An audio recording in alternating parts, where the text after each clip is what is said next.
Chers agripreneurs, bienvenue sur la chaîne des praticiens, des fonceurs, bienvenue à la ferme intégrée de Ngoumou. Vous voulez vous lancer dans l'agropastoral, vous ne savez pas par où commencer, vous êtes débutant, vous avez peur de faire des erreurs. Alors cette émission est faite pour vous parce que nous allons vous donner les 3 clés indispensables que vous devez absolument respecter si vous ne voulez pas vous casser la tête. Alors, restez jusqu'à la fin, c'est une grosse vidéo qui va vous donner vraiment les éléments pour vous lancer dans l'agropastoral. Tout de suite, après le jingle, on lance les 3 principes. À tout de suite.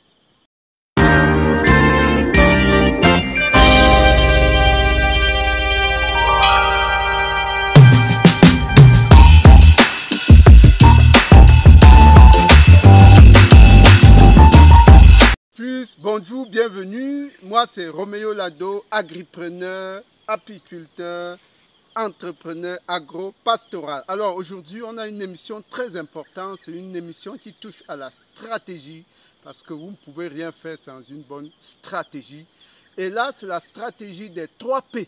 Les 3 P, nous allons les découvrir tout de suite. Alors, le premier P, c'est quoi? C'est la prudence. C'est la prudence. N'entendez pas que le tournesol fait gagner des millions et puis vous lancez tout dans le tournesol. N'entendez pas que oui, c'est maintenant l'avocatier, vous tombez là-dedans, tout. N'entendez pas que oui, c'est le maïs, vous tombez là-dedans, tout. Non, il faut être prudent. Lorsque vous voulez vous engager, soyez prudent. Et 2 éléments de prudence importants que je vais, n'est-ce pas, souligner ici, c'est quoi? C'est l'importance d'un coaching. Il faut se faire un coach, c'est très important. Ça va vous éviter de perdre du temps, de faire beaucoup d'erreurs. Ayez un coach, ce n'est pas forcément payant. Vous pouvez être dans un groupe WhatsApp, vous pouvez être, n'est-ce pas, vous documenter, vous pouvez effectivement vous faire former. Faites des formations. Supposez par exemple que vous voulez faire du maïs. Vous n'avez jamais fait du maïs. Documentez-vous ou bien allez vers quelqu'un qui a fait du maïs, qui a même échoué ou qui a réussi.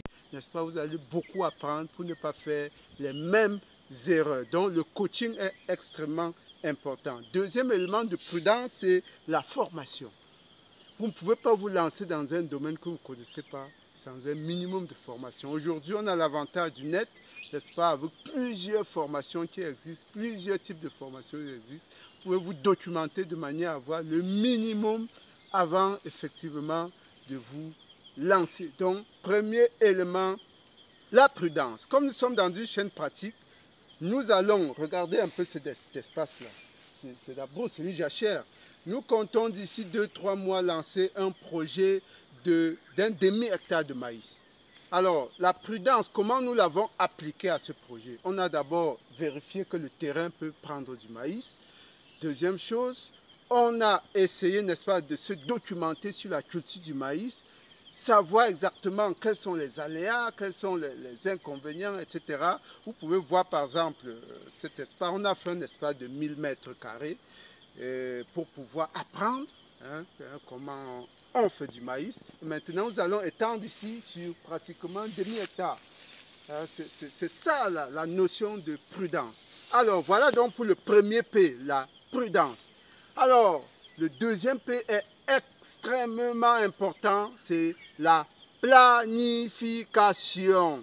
Ne vous lancez pas, même si vous avez beaucoup d'argent, ne vous lancez pas sans planifier votre projet. Et là, je veux souligner 2 éléments importants de cette planification. La ressource humaine, la budgétisation. Alors, vous ne pouvez pas aujourd'hui faire un bon projet agropastoral si vous n'avez pas une ressource de qualité. Ça, c'est vraiment des oiseaux rares qu'on a de la peine à trouver aujourd'hui. D'autant plus que les projets se gèrent dans des zones un peu reculées. On a la peine souvent à trouver des personnes qui peuvent aller rester sur place et s'engager dans le projet comme si c'était vous-même. Donc là, c'est vraiment des perles rares à trouver. Il faut y mettre un point d'honneur. La ressource humaine. Tant que vous n'avez pas cette perle rare, ne vous lancez pas. Deuxième élément de planification, la budgétisation. Il n'y a pas de projet sans ressources financières. Et alors, il faut savoir, je veux dépenser combien, je veux vendre mes produits à combien. Ça, on appelle ça compte d'exploitation prévisionnel. C'est-à-dire il faut établir un budget de dépenses, un budget de recettes qui vous permet justement soit d'avoir un financement, soit de mobiliser des ressources pour pouvoir investir dans votre projet. Cas pratique, nous sommes des praticiens.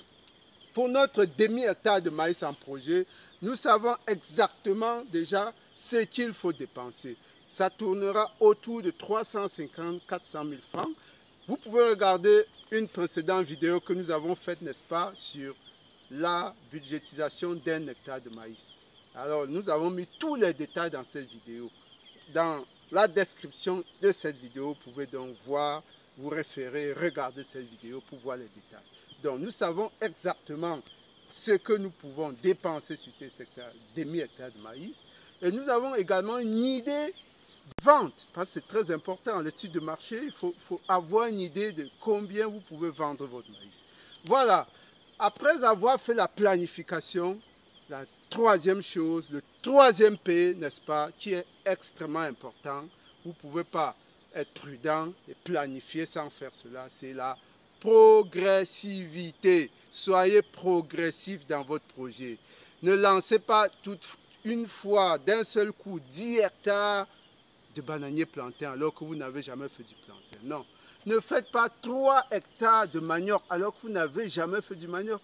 Non. Commencez par apprendre sur 1000 mètres carrés, sur un demi-hectare, sur 2000 mètres carrés. À ce moment-là, vous allez apprendre de vos erreurs et éviter des risques inutiles. Alors, cas pratique, ici, nous sommes partis sur 5000 mètres carrés parce que nous avons d'abord fait 1000 mètres carrés. On a vu exactement les contraintes. Nous partons maintenant sur demi-hectare, 5000 mètres carrés. Et là, effectivement, la progressivité est en marche. Nous résumons les 3 P. Vous voulez vous lancer, soyez prudent, c'est le premier P. Soyez prudent, ayez un coach qui peut vous guider. Faites des formations pour ne pas aller à l'aveuglette. Deuxième P, planifiez ce que vous voulez faire au niveau de la ressource humaine surtout et bien entendu au niveau de la ressource financière.